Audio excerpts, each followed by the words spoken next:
चीन से प्रतिदिन जैसी खबरें आ रही हैं, उन्हें पढ़ने सुनने वालों में भय का पनपना स्वाभाविक है। कभी कहा जाता है कि अगले 1-2 महीने में 80 करोड़ लोग इस चाइनीज वायरस की चपेट में आ जाएंगे। कभी बताया जाता है कि 10 लाख लोग काल के गाल में समा जाएंगे। दुनिया में अब तक 66 करोड़ 21 लाख 50 हजार 364 लोग कोरोना की चपेट में आ चुके हैं। यह आंकड़ा तो उन लोगों का है जिनकी जांच की गई और जांच में कोरोना की पुष्टि हुई। जिन लोगों ने जांच नहीं कराई या जो घर पर ही ठीक हो गए, उनके आंकड़े इसमें शामिल नहीं हैं। विशेषकर भारत में लगभग 90% लोगों को कोरोना संक्रमण हुआ था, लेकिन अधिकांश लोगों ने आयुर्वेदिक काढ़े के दम पर उसे हरा दिया और किसी तरह की जांच नहीं कराई। इसी कारण उनकी संख्या इस आंकड़े में नहीं गिनी जाएगी। दुनिया में चाइनीज वायरस के कारण जो पहली मौत दर्ज की गई वह चीन के वुहान में 11 जनवरी 2020 को 61 साल के एक बुजुर्ग की मौत थी।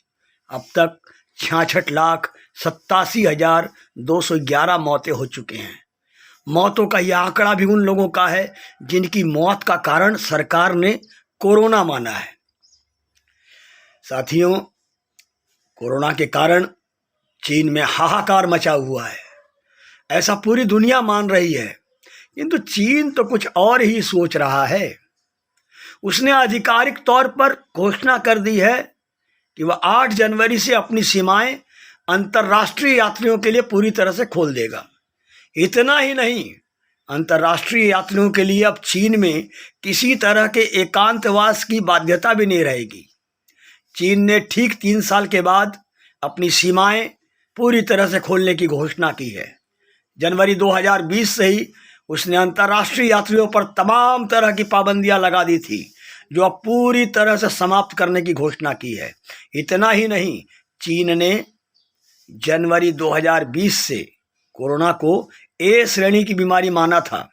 अब चीन के स्वास्थ्य अधिकारी कह रहे हैं कि 8 जनवरी 2023 से ए श्रेणी से कमतर करते हुए उसे बी श्रेणी में लाया जाएगा। कोरोना को नियंत्रित करने के लिए गठित समिति के प्रमुख सुन चुनलान का कहना है कि देश में कोरोना का ओमिक्रॉन वेरिएंट कमजोर हो गया है, इससे अब कोई खतरा नहीं है। इसलिए चीन अब कोरोना के मामलों की रिपोर्टिंग भी जारी नहीं करेगा।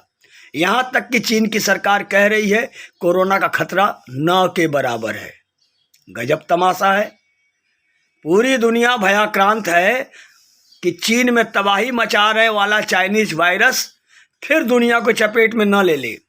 चीन अपनी सीमाएं खोल रहा है, प्रतिबंध हटा रहा है, कह रहा है कि कोरोना अब कोई खतरा ही नहीं है। चीन की कोरोना रोधी दवाएं काम ही नहीं कर रही है, इसे किसी प्रमाण की आवश्यकता नहीं रह गई है। तो क्या वह सचमुच सच्चाई से मुंह मोड़ रहा है? अंतर्राष्ट्रीय यात्रा संबंधी पाबंदियां समाप्त करना समझ में नहीं आता है कि जब उसके यहाँ पहले से ही कोरोना के कारण तबाही मची हुई है, तो अंतर्राष्ट्रीय यात्री कौन सा नया वायरस ले आएंगे? बल्कि इससे तो वापस उन देशों में ही वायरस जाने की संभावना होगी जहां वे यात्री लौटेंगे। खैर, चीन में वामपंथी तानाशाही है, इसलिए यह उम्मीद करना ही बेकार है कि वहां से वास्तविक सूचना आएगी। किंतु भारत बेहतर तरीके से तैयार है, बल्कि अब तो नाक से दी जाने वाली बूस्टर डोज भी भारत में बन गया है। हमारी सरकार पहले से अधिक सतर्क है। राज्यों में जांच बढ़ा दी गई है। अंतर्राष्ट्रीय यात्रियों की भी जांच नए सिरे से शुरू हो गई है। भले भारत में अब कोरोना जानलेवा नहीं है, किंतु बीमार पड़ने का डर तो है ही। जमीनी स्तर पर कोरोना को हराने की सरकार से अधिक जिम्मेदारी आम जनता की है।